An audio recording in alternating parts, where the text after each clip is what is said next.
Hey, what's going on, everybody? This is Mike Kollin at MikeKollin.com. I love this lady's voice.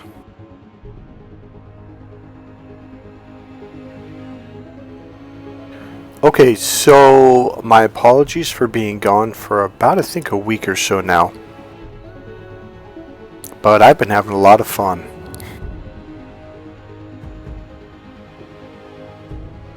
I didn't know which song to pick, so I picked this one because it just kind of felt right. One of the things I want to say, I want this channel to become a happy channel. I don't want this channel to be stuck on narcissist abuse and all the negativity, because there is a really, really bright side to narcissist abuse once you get to the other side. Essentially what you learn is you learn how to fight through it, and you learn how to stand up for yourself, be strong, speak up for yourself, and essentially the main thing, you learn how to cut those people off. You learn to identify them, see them, recognize them, pick up on their energy field, their energy code. There's another word for that, but you start to recognize them really fast, and you're like, nope, sorry, bye. So there is a good side to this whole narcissism, narcissist abuse. When you learn how to truly step into your power, life becomes awesome. And something massively begins to shift in your energy field, and people begin to recognize it. Okay, now the real reason why I've been gone. I met a cutie. The music will go down in about 30 seconds. Okay, I just lowered the music a little bit, but I'll lower it more in about 30 more seconds. Okay, so there's another reason why I've been gone. I have legitimately been super busy. I have been studying my butt off for months now. In the last 3-4 months, it has intensified. I'm studying about 3+ hours a day, or going over NLP, Ericksonian hypnosis. I will soon be going over timeline therapy. I've also been studying some new, I don't know if I should say discoveries, but new understandings on NLP, etc., etc. So I'm really sharpening my skills right now. So those are the two reasons why I haven't been making videos. I really, I'm diving into my studies, and I am enjoying it. Can I just cuss a little bit? I am enjoying the crap out of it. I cannot explain to you. I am on fire, and I am seeing things and putting the pieces together in a way that I never even imagined was possible.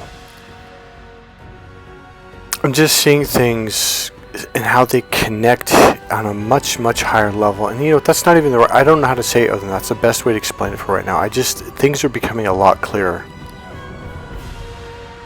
I want to share something about this young lady that I met, and I also want to share a thought about the overall bigger picture of the Bible, the book of Genesis, in the beginning, and just before what we think or what we call the beginning. Okay, the music will go down some more in about 10 seconds. Okay, so right now, number one in my life is studying my healing work, the stuff that I do, for at least 2 or 3 hours a day. That's the number one thing across the board, period, end of sentence. So, meaning it's probably going to cut into my time to make YouTube videos for you guys. So I'm not quite sure how I'm going to meet this expectation that I put on myself, but it's not that I am on fire and I am hooked. It's like an addiction. Number two, life for me has been an absolute on fire adventure for 12 months now, at least, because it was last year, probably before this time, when I started taking all these trips across the Golden Gate Bridge. And you know what? I know I talk about that a lot, but man, that I cannot explain to you. Here I am, more than a year later, riding my bike across that bridge, going down into Christie Field and Marina, and I'm on fire. I cannot explain to you. It is magnificent. I'm telling you, every time I cross the bridge and I go just around the corner, I look back, there's something about that bridge. So here's what I want to share. So I met this young lady, and she's definitely going through narcissist abuse, her family, etc., etc. I'm going to give a real brief. Here's the thing. She got played by her family. She came all the way over here from the other side of the world supposedly her brother was to help her to make it, to pay rent and all that stuff, to help her when she comes here. And it turned out it was the complete opposite. All she does is work and pay all the bills. And on top of it, he takes money out of her account, and he has a master's degree. And he doesn't work at all. So after paying the bills, she's left with nothing. So so this is someone who I've already helped doing a couple things, one technique called mapping across. Because one thing, when you deal with narcissist abuse, they beat you down to where you have no self-esteem. So here's one thing that came up. So I was talking to her, telling her, there's a lot of people. Like she lives close. She works in a very wealthy area with very wealthy people. And I've tried to explain. I go, Ann, all the people like that I've met that know you, all these women, men, people, that live in the area, they love her to death. And I mean, they just love this girl. I go, Ann, I bet half those people probably would take you in and would help you and get you out of your situation. And she's like, well, why would they help me? Now here's the point of this. She couldn't see it, and I mean I go, Ann, I go, they love you. I go, how do you not see that? Like, stop, the whole world stops for you. And she kind of like, yeah, I guess so. And so, but I'm telling you, I guarantee if you met her, you would light up. There's something about her. She puts so much attention on you. You'll love her to death. And she doesn't think anyone would help her. So what I realized, and she goes, well, why would someone help me? And it's the way she said it. She goes, I go, what are you talking about? I go, Ann, I go, you know how like whenever you see a little puppy, you just pick it up and you cuddle it and you hug it and you pet it and you just love it. She goes, well, yeah. I go, well, wouldn't you help any of those dogs? She goes, well, yeah, of course. And I go, why? She goes, well, because they're so cute and they're so loving and there's just something about. I go, Ann, I go, you're exactly like that. I'm telling you guys, if you met her, you'd be like, man, she's like a little puppy that you just want to take care of. But it's not just me, it's the way other people, I mean, I've never met someone like this, probably other than me maybe, where people just stop everything they do and they just adore this young lady. And she can't see it at all. So I said, what if there was a young puppy right there in front of the cashier and nobody was with it and you asked around, nobody knew whose dog it was, etc., etc. And I go, what would you do? She goes, well, I would take care of it. I'd make sure that, got a home, blah, blah, blah. I go, and that's how people feel about you. She's like, what are you talking about? She goes, I'm a human. And I noticed something called submodality, where she had one image of a puppy, which is really close, as an unconscious image. And you could tell she just adored that image when she thought about the puppies. And then when I talked about her, she had this image far, far away, small, dim, and dark. She goes, well, I'm a human. Like, in her brain, the way she registers it, the way she organizes it, she views herself as not worthy, like not even worthy of love. So I actually went back to the city and I did a technique called mapping across, and I shifted her into the same place of where the puppy is, so she can realize how much loving, and how to explain this, like how much people love her and adore her. See, I could sit there and tell her all day long, like, oh, Ann, you're beautiful. Oh, you're wonderful. Oh, people love you. Oh, people would love to take care of you, She couldn't see it. And no matter how much I tried to convince her, it wouldn't do a damn thing. You have to shift the way their brain organizes their thoughts, their memories, and their information. And when that happens, they can see it. And that's what we did. Now, I can't wait to see what happens in her life over the next couple weeks and next couple months, because she sees things in a much different light. Okay, so I want to give you, this is the final piece. I may throw in some video from my trip into the city and back. There's some videos of this really cool coffee shop that I go to there. It's really awesome. So I want to keep this video short, so we'll see if I can fit that in. Okay, so this is a really deep thought. I was going to say wild and kind of out there, but it's really not. It's something that's right in front of your face, something that you've heard, especially if you believe in God, especially believe in the Bible, Christianity, Jesus. It's been right there the whole time. and yet you've never seen it. Alright, so this is what the entire Bible really is about. And it's funny because how do I explain it? It's like it's there. In fact, it's a big chunk, a big piece of what the Bible is about, and yet you don't see it. I bet you've never once really thought of it. Almost every Sunday, if you go to Sunday school or church every Sunday, they talk about it almost every Sunday. It is like it's the main core theme of what it's all about. And it's what starts the Bible in the very beginning, in the book of Genesis.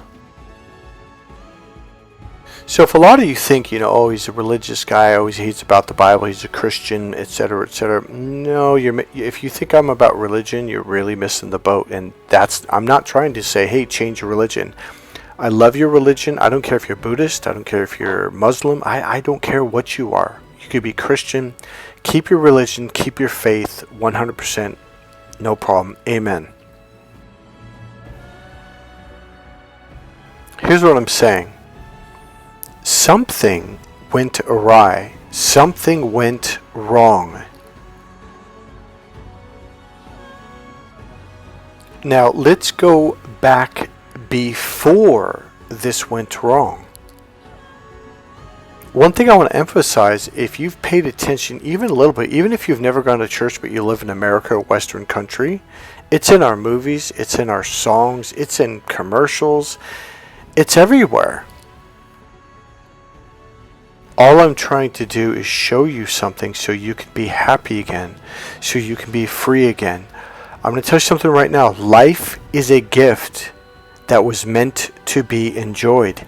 God created this for us to experience our five senses, to see, hear, feel, smell, and taste, to physically, emotionally experience life, and to experience what joy is, what happiness is, and what love is. But I bet that's not your perspective. I bet you think life is about punishment, about right or wrong, either or. You got to follow these rules that these people say. But then you go to the other country and they say those rules are wrong, and that's the wrong belief. You got to have these beliefs. No, your values are wrong. Your beliefs are... It's like everything is about punishment. Everything is about you're wrong. All of that is bullshit. You're not wrong. God loves you. You are meant to just be here to create, to enjoy life, to experience and be with God, your Father. Here's what I mean. So let's just cut to it. So in the book of Genesis, somewhere along the line, something shifted, and it shifted everything.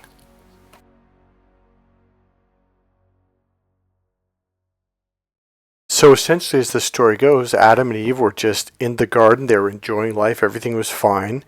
And this thing that we call a serpent, which we now call a narcissist, came along and convinced them that... They didn't convince them. He made up a new word. By the way, this word didn't exist before then. And the word was naked. Because in chapter 2, the very last verse, I think it's verse 25, if I remember right, Genesis 2:25, it says, and they were naked, and they were not ashamed. I'm like, well, why would it say that? I keep bringing this up. But they weren't ashamed of being naked. They were with God every single day, and they weren't ashamed of it. Naked actually represents being open emotionally. So the serpent came along and said, hey, that's wrong. You're basically vulnerable. You're open. You're wide open. You're naked.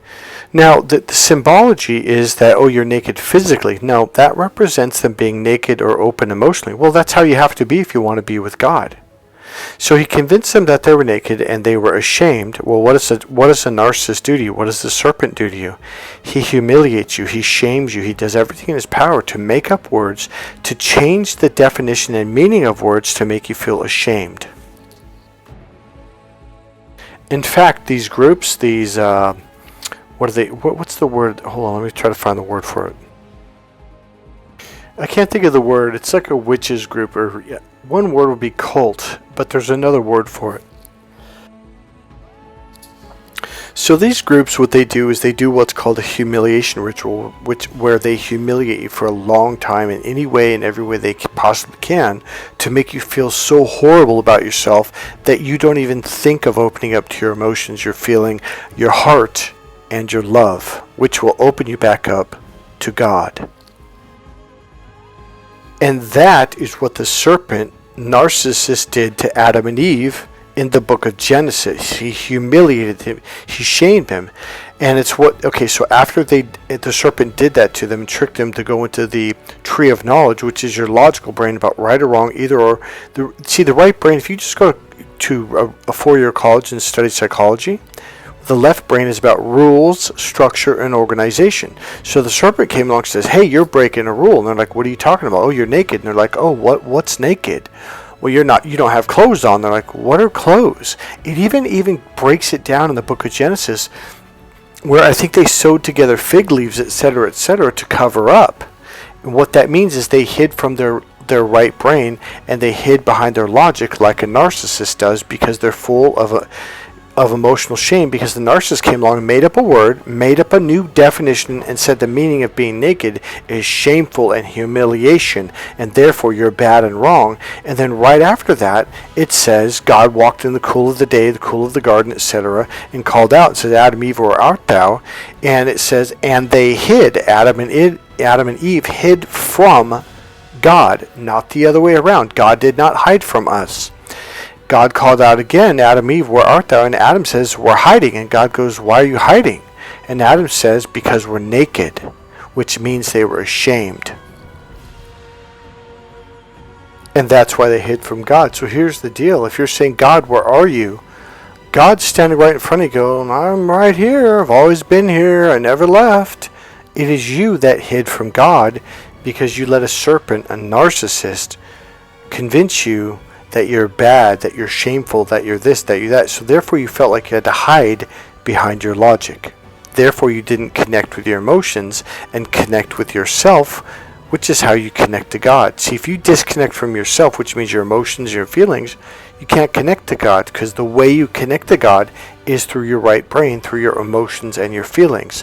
That is how you connect to the Spirit. God never meant for you to have shame. That was never of God. So let's go back before the serpent or the narcissist came into the picture. First of all, God is not mad at you, never has been, and God has never, ever, ever been ashamed of you. God sees you as beautiful, as pure, loving, and beautiful. God just wants you to open back up to Him. That's it. God wants to hold you. God wants to be with you. God wants to love you. He wants you to come out from the bushes, from hiding.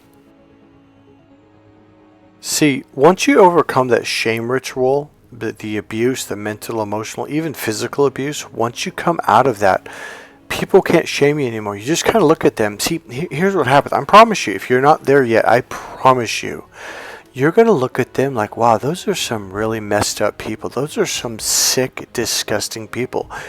When you see it, they're going to realize, oh shit, they see me in this light now. Once you see them for what they are, you're going to be like, wow, those are some really messed up people. That is unbelievable what they're... Once you see it, they're going to recognize that, and then they're going to run in shame. Because it's them, the narcissist, who are full of shame. So when you see that in them, they cannot take it. It's like putting a light on who they are and what they are. And in a sense, this is like going back to the Garden of Eden before the serpent came in. And even if he comes back in again, you're going to shoo him away just by looking at them, because they're going to feel so ashamed of who they are. So a lot of you were convinced, and you were told the only way to heaven is through the death of God's chosen, not God's chosen son, but God's only begotten son. Now let's go back before the serpent. You were already in heaven. You were already in garden. You were literally living with God, walking with God in the Garden of Eden. All of us were. Maybe not the narcissist, but we were. We loved God, God loved us. Life was wonderful. Life was just this beautiful experience. Everything, the trees were beautiful, the plants were beautiful, the flowers were beautiful, the sky was beautiful, the air was fresh. Everything was just amazing. And guess what we did every single day? We created. We did. We created new plants. We created new artwork. We created new music. We created new ideas and new thoughts. Everything you can imagine. We created new bridges, new architecture, new buildings. And we did it as if we were in a classroom, except it wasn't a room. We were out in nature. We were out on the grass, with the plants, with the flowers, with the bees and the birds, and everything was wonderful. And God was walking right there, right amongst us, like a teacher saying, hey, let me show you how to make this a little bit better. Let me show you how to do this. It was like being in class with a choir teacher, with an art teacher, with a music teacher. Everything was about creation. Everything was like, it was magical. That's why we're here. And that's what happens once you get through the humiliation ritual. Suddenly, the stuff that used to hurt you doesn't even bother you. You look at that person with a dead stare, and they're like, oh shit, they're on to me. It just changes. It becomes sticks and stones may break my bones, but words will never hurt me. And that literally is what begins to happen. Like, you just don't care because you've been through it so much for so long, and you've had the worst, most humiliating things happen to you, and you realize what's going on, and you see the game, and all of a sudden everything changes. You begin to realize there's an us and there's a them.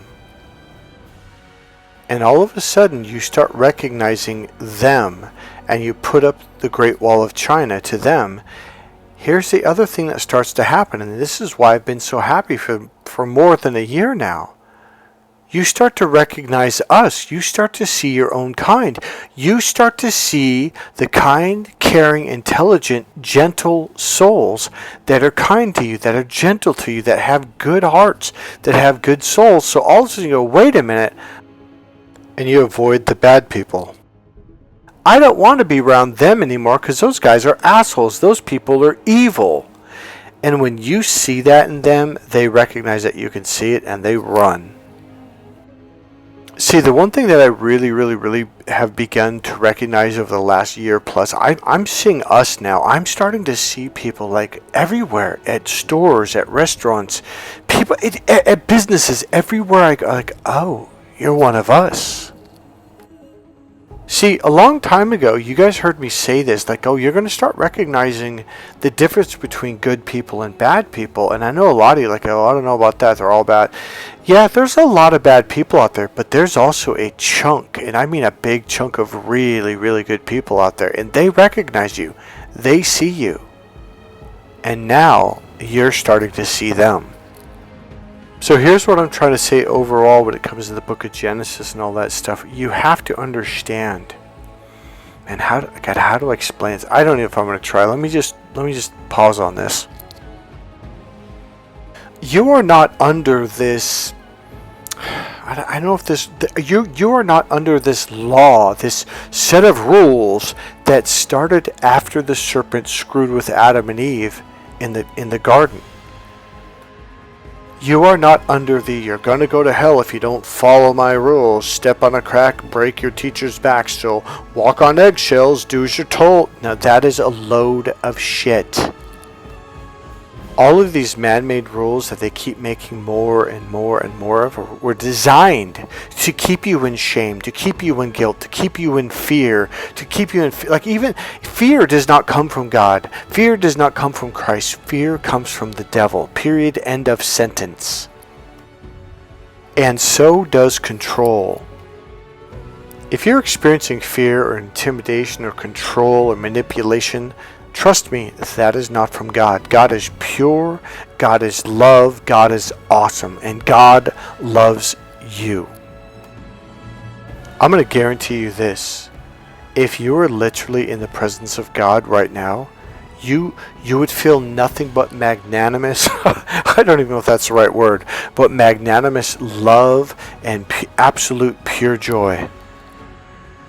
God does not judge you. Satan does, and always has, and always will. See, it's like, okay, so for those of you who dealt with narcissists, have you ever noticed how they suddenly start making rules? Oh, you can't do this. Oh, I don't like it when you do this. I don't want you to wear clothes like that. Dress like this. Do this. Rule number 1. Rule number 2. Like tons of rules. Again, the left brain processes through rules, structure, and organization. So a narcissist hides from their right brain, the emotional, creative, spiritual processor, and they hide behind their logic. Thus, they're stuck in rules, and they make up all these rules out of nowhere. They literally make it up. Stop following them. Step on those rules. If they put an eggshell in front of you, stomp on it. Step on those cracks and break your teachers' backs. And watch the narcissist go, oh shit, my tricks aren't working anymore. They're not following my rules. They don't care. That was the serpent's trick. He's the one making up the rules. That is the tree of knowledge. The left brain is the knowledge brain. It's the logical brain. The left brain processes through rules, structure, and organization. I keep repeating that because that's where it comes from, and that's why you were told to avoid the fruit of the tree of knowledge. It's the either-or brain. Rules are you either did it right or you did it wrong. You're going to be punished. The either-or thinking blocks you from opening up to the right brain, which blocks you from God. If you throw away the either-or thinking, you open up back to God. So here's the deal. You don't need to submit to anyone, to any being, to any church, to any entity. You just need to love God. You just need to go back in the garden. Start having fun. You know, honestly, it's like when I was a little kid. During the summer at the park, it was 3 blocks right up the street from me, on Saturday and Sunday. And it started in spring and went through summer. They had an art room, and for art class, you had painting, you had clay, you even had those wheels that spun where you could make like clay, like plates or bowls or cups or whatever. They had a BB gun range where you had competitions where you could shoot through a little circle thing. And what was the other one? It was not certs, but they were like certs, little circle things, not lollipops, but little candy things. And they had archery. Like when I was a little kid, I started learning how to shoot bow and arrow when I was about 7.5, 8 years old. They had crafts. They had everything you could imagine. The entire park was loaded with all kinds of activities where you could learn how to do things. That's what life is supposed to be about. That's what you're supposed to be like right now, right here. You're supposed to go into the creative part of your brain, the right brain, the emotional, creative, spiritual brain. Because this is how you're supposed to be. You're here to create. You're here to express your heart, your emotions, and your feelings. And you're supposed to put it out there into the universe. Love. It's all about love. Expressing your love, creating your love, putting your love into artwork, into clay, into archery, into kickboxing, into racing, into building a business, into anything you can imagine, into becoming a teacher, into becoming anything you can imagine and do. Put your heart and soul into something. That's why you're here. Into starting a family, into being married, into being a mother, a father. Don't just get married. Don't just have sex and have kids and just be like, oh, life sucks. Put your heart and soul into it. If that's what you created, put your heart and soul into your family, into your home, into your children, and watch how your life becomes awesome. Oh, hell, I'm just going to say it. You were lied to. All these rules that they made up, they're lies. They're just make-believe, and I'm not kidding. See, when you're open to your right brain, it's all about love. You don't look at people like you want to steal from them or hurt them. It's like that's just not the way it is. You just love people. You just love life. It's not even about, oh, I love you. It's like, I'm just going to go paint today. I'm going to create a new spaceship. And like, oh, look at Sarah. She created a spaceship that can go 3 light years and come back within 10 years. And God's going, wow, check check out what little Tommy's doing. He's creating this new type of motorcycle that does blah blah blah blah blah. That's all we're supposed to be doing here. We're just supposed to be going after our dreams and creating. It's not supposed to be this overly serious either or right or wrong bullshit that the narcissist made up. Here's another lie that they sold you, is that, oh, well, Jesus is perfect. And you know, Jesus was perfect. But that wasn't the goal. It wasn't the goal for you and me. If you think the goal is being perfect and following these man-made rules, so much, it's all lies. They set you on the wrong path. They set you on the path of you got to be perfect. You've got to follow the rules. No. You were here to create. And that's what I'm trying to say. Let's get you back over here to creation. Ah, you're born into sin. You're a sinner. You're going to hell. Do not listen to that crap. All of that was made up. You were just supposed to have fun, enjoy it. See, here's the thing. You know, I noticed this a long time ago after my first awakening when I was 20 years old. I said to a friend, have you ever noticed that everything that is beautiful, everything that is loving, everything that is pleasurable, everything that is good, we are literally taught that that's a sin? Sex is pleasurable. Ah, it's a sin. So then why did God create it? Oh, well, you got to follow the rules. I just find the ridiculousness of all of this to kind of be insane. All I'm saying is get back to before the serpent went in the garden, and then you'll finally understand what it's all about. It was never about punishment. It was never about making you feel bad or shame you. Or that all of that, I'm telling you, it's from the devil. 100%. I really should say demonic narcissists. So whenever I hear people say that to me, I already know they have a demon in them. Hands down, no questions asked. Because people who are peaceful and loving, they don't say stuff like that. When you see me handing a lifesaver to someone, it's because I see the devil in them. Okay, I'm just kidding. Or am I? Alright guys, that's it for this video. I hope you enjoyed this video. This is Mike Kollin, MikeKollin.com. If you want, you can go ahead and leave a donation. There's a PayPal link right there in the description box. And if you enjoyed the video, please click the like button, click subscribe, click the bell, and make a comment. And I'll see you guys in the next video. And I am very, very much hooked and addicted and dedicated to studying right now. So I'm kind of on a new roll. So the videos probably won't be coming out as often as they did before. Okay guys, I'll see you in the next video. Bye.